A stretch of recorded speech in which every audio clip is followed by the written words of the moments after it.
Hi static engineers. இன்னைக்கு நம்ம என்ன பார்க்க போறோம்னா, ஏஎஸ்எம்இ எதுக்கெல்லாம் கவர் ஆகாதுங்கிறத மெயினா பார்க்க போறோம். ஆக்சுவலா எது எது கவர் ஆகுங்கிறது ஒரு அசம்ஷன் வச்சிருப்பீங்க. அந்த அசம்ஷன்ல இதெல்லாம் இல்லாம இருக்கும். ASME is not everything. என்னது புதுசா இருக்குது? ஏஎஸ்எம்இ வந்து ஒரு வெசலை கம்ப்ளீட்டாவே டிசைன் பண்ணலாமே. இப்போ இப்படி ஒரு வெசல் இருக்குன்னு சொல்லி பார்த்தீங்கன்னா, இந்த வெசலை கம்ப்ளீட்டாவே ஏஎஸ்எம்இயால டிசைன் பண்ண முடியுமே அப்படின்னு சொல்லி நினைச்சீங்கன்னா, நோ. அது வந்து கரெக்ட் கிடையாது. இது வந்து ஒரு காமன் மிஸ்டேக் தான். இப்படி ஒரு வெசல் நீங்க எடுத்துக்கிட்டீங்கன்னா, அந்த வெசல் கம்ப்ளீட்டாவே ஏஎஸ்எம்இயால பண்ண முடியும்னு நினைக்கிறது. இன்னைக்கு அதை நம்ம சால்வ் பண்ணிடலாம்.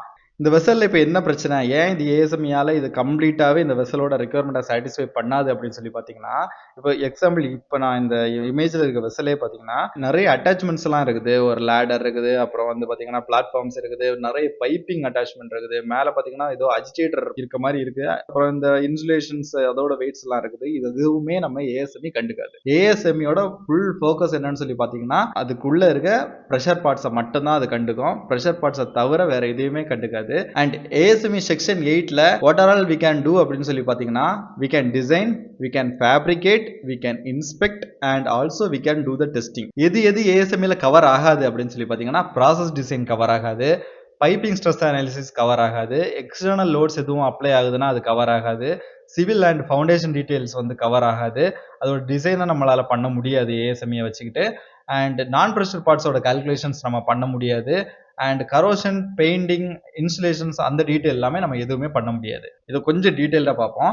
ப்ராசஸ் டிசைன்ஸ்லாம் என்னன்னு சொல்லி பார்த்தீங்கன்னா, இந்த ப்ரெஷர் நான் இன்புட் கொடுக்குறேன், எனக்கு அவுட்புட் வருது, இந்த ப்ரெஷர் வரணும், இந்த டெம்பரேச்சர் வரணும் அப்படின்னு சொல்லி நீங்கள் எதிர்பார்த்தீங்கன்னா, அது வந்து ஏஎஸ்எம்இ வச்சுக்கிட்டு நம்ம அதை பண்ண முடியாது.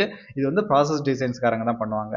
அண்ட் பைப்பிங் ஸ்ட்ரெஸ் அனாலிசிஸ் வந்து உங்களுக்கு டீடைல்டான பைப்பிங் ஸ்ட்ரெஸ் அனாலிசிஸ் வந்து ஏஎஸ்எம்இல உங்களுக்கு கொடுத்துருக்க மாட்டாங்க. பட் அதை வந்து எதுபடி பண்ணுவாங்கன்னு சொல்லி பார்த்தீங்கன்னா, ASME B31.3 and 31.1. 31.3 நீங்க பாத்தீங்கன்னா ப்ராசஸ் பைப்பிங்காக பண்ணுவாங்க. 31.1 பாத்தீங்கன்னா பவர் பைப்பிங்காக பண்ணுவாங்க. பட் அதுல கூட பைப் ஸ்ட்ரெஸ் அனாலிசிஸை கம்ப்ளீட்டா கவர் பண்ணிட மாட்டாங்க. And civil foundation design, vessel எங்க ரெஸ்ட் ஆகுதோ, எங்க ஸ்டாட்டிக்கா இருக்குதோ அங்கதான் சிவில் ஃபவுண்டேஷன் இருக்க போது. அந்த ஃபவுண்டேஷன்ல ஒரு லோடு போகும். அந்த லோடு தெரிஞ்சாதான் அந்த சிவில் பண்றவங்க அந்த ஃபவுண்டேஷனை அதுக்கேற்ற மாதிரி டிசைன் பண்ணுவாங்க. பட் அந்த டீட்டெயில் எல்லாமே நம்ம ஏஎஸ்எம்இ கொடுக்காது. நான் ப்ரெஷர் பார்ட்ஸ் கால்குலேஷன்ஸ்னா என்னன்னு சொல்லி பார்த்தீங்கன்னா, வெசல் ரெஸ்ட் ஆகிறது வந்து சிவில்ல ரெஸ்ட் ஆகாது. டைரக்டா லக்கா இருக்கலாம், இல்ல வந்து லெக்கா இருக்கலாம், இல்ல ஸ்கர்ட்டா இருக்கலாம். வெசல் நம்ம இப்ப லிஃப்ட் பண்றோம்னு வச்சுக்கோங்க, there must be lifting leg or any tailing leg or trunnion or anything, ஏதோ ஒன்று அதில் இருக்கணும். அந்த கால்குலேஷன்ஸ் எல்லாமே வந்து ஏஎஸ்எம்இ கொடுக்காது. அதை வந்து நம்ம தனியாக தான் கால்குலேட் பண்ணி ஆகணும். And corrosion and painting, insulation, இந்த மாதிரி எக்ஸ்டர்னல் டீடைல்ஸ் எது இருந்தாலுமே அதுக்கு ஏஎஸ்எம்இ கொடுக்காது. கரோஷன்ஸ் எல்லாமே யார் கொடுக்கணும்னு சொல்லி பார்த்தீங்கன்னா, ப்ராசஸ் இன்ஜினியர்ஸ் தான் கொடுக்கணும். அண்ட் செக்ஷன் 8 வந்து என்னென்ன கவர் பண்ணும் அப்படின்னு சொல்லி பார்த்தீங்கன்னா, வால் திக்னஸ் ரூல்ஸை வந்து அது கவர் பண்ணிடும். ஆல்மோஸ்ட் எல்லா வால் திக்னஸ் ரூல்ஸையும் கவர் பண்ணிடும்.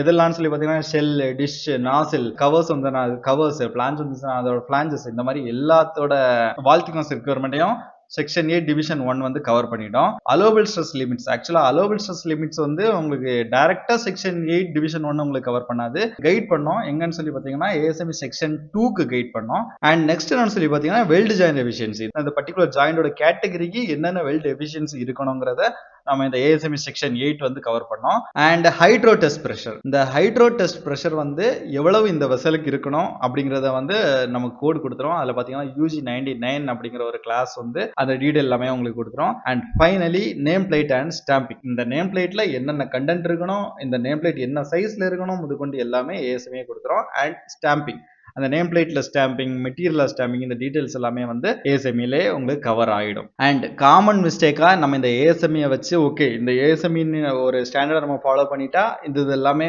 கவர் ஆகும்னு சொல்லி இருக்குதுல, நான் ஒரு 3 காமனா நம்ம பண்ற மிஸ்டேக்கை நான் வந்து லிஸ்ட் பண்ணியிருக்கேன். என்னன்னு சொல்லி பார்த்தீங்கன்னா, நம்ம ASME சர்டிஃபைடான ஒரு வெசல், இப்போ நான் ஒரு வெசலை நான் ASME இப்படி பண்றேன்னா நம்ம என்ன நினைச்சுப்போம்னா, ASME வந்து ப்ராசஸுக்கும் பெர்ஃபார்மன்ஸுக்கும் அது சர்டிஃபை பண்ணணும்னு சொல்லி நினைச்சிருப்போம். நோ, அப்படி கிடையாது. கோட பார்த்தோன்னா இந்த ஸ்பெசிஃபிகேஷன் நம்ம விட்டுருவோம். பட் அந்த ஸ்பெசிஃபிகேஷன் வந்து எப்பவுமே கோடை விட ஸ்ட்ரிக்டா இருக்கும், ரொம்ப ஸ்ட்ரிஞ்சண்டா இருக்கும். we have to follow the specification தான் நீங்க வந்து ஃபர்ஸ்ட் பார்க்கணும். அதுக்கப்புறம் தான் இந்த கோடு போறதா இருக்கட்டும், இந்த ஸ்டாண்டர்ட் போறதா இருக்கட்டும்.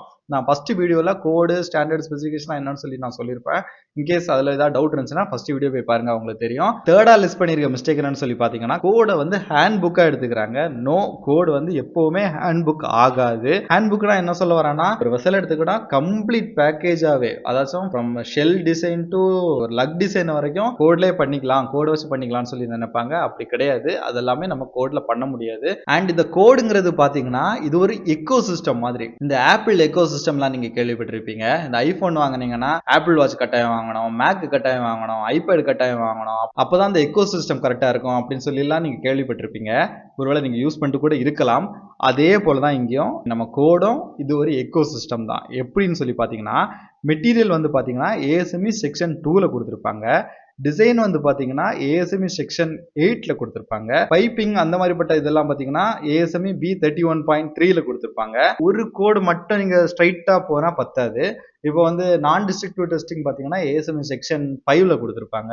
வெல்டிங் பத்தி பாத்தீங்கன்னா ASME செக்ஷன் 9ல கொடுத்திருப்பாங்க. ASME செக்ஷன் 8 மட்டும் நான் தெரிஞ்சுக்கிட்டா போதும்பா, இல்ல ASME செக்ஷன் 1 மட்டும் நான் தெரிஞ்சுக்கிட்டா போதும்பான்னா நோ, அப்படி கிடையாது.